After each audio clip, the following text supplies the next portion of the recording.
Hello everyone, welcome back to my channel. कैसे हैं आप सब? आई होप आप सब बहुत अच्छे होंगे। सो आज की कहानी है लकड़हारा और कुल्हाड़ी की कहानी।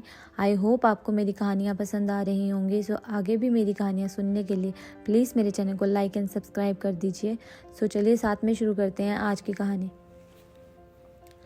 एक समय की बात है, एक गाँव में एक लकड़हारा रहता था जो कि जंगल से लकड़ियों को काट कर उन्हें बाज़ार में बेचकर पैसे कमाता था।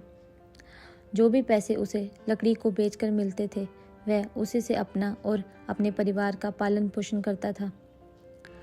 एक दिन वह जंगल में रोज की तरह लकड़ी काटने के लिए गया और नदी किनारे एक वृक्ष से लकड़ी काटने लगा।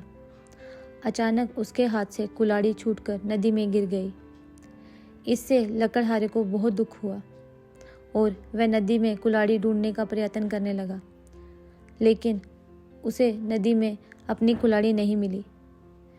इस बात से लकड़हारा बहुत ज़्यादा दुखी था और वह नदी के किनारे बैठकर रोने लगा। जब वह नदी किनारे रो रहा था तो लकड़हारे की आवाज़ सुनकर नदी से भगवान प्रकट हुए। भगवान जी ने लकड़हारे से पूछा कि तुम क्यों रो रहे हो। इस पर लकड़हारे ने शुरू से अंत की पूरी कहानी भगवान को सुनाई। लकड़हारे की कहानी सुनकर भगवान को उस पर दया आ गई और उन्होंने लकड़हारे की मेहनत को देखते हुए उसकी मदद करने की योजना बनाई। इसके बाद भगवान जी नदी में गायब हो गए और एक सोने की कुल्हाड़ी लकड़हारे को देते हुए बोले, ये लो तुम्हारी कुल्हाड़ी। सोने की कुल्हाड़ी देखकर लकड़हारा बोला कि हे भगवान, ये कुल्हाड़ी मेरी नहीं है। इस बात को सुनकर भगवान फिर से नदी में गायब हो गए और इस बार एक चांदी की कुल्हाड़ी लकड़हारे को देते हुए बोले, ये लो तुम्हारी कुल्हाड़ी। इस बार भी लकड़हारे ने यही कहा कि ये कुल्हाड़ी मेरी नहीं है और मुझे सिर्फ मेरी कुल्हाड़ी चाहिए। भगवान ने फिर से नदी में गायब होकर एक लोहे की कुल्हाड़ी निकाली और लकड़हारे को देखते हुए कहा, ये लो तुम्हारी कुल्हाड़ी।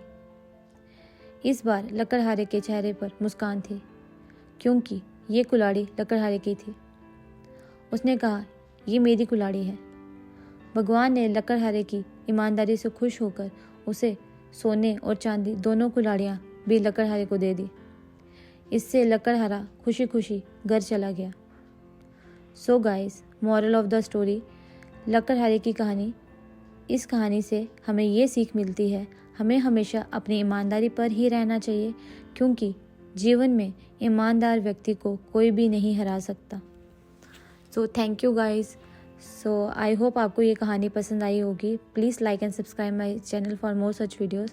Thank you guys and bye.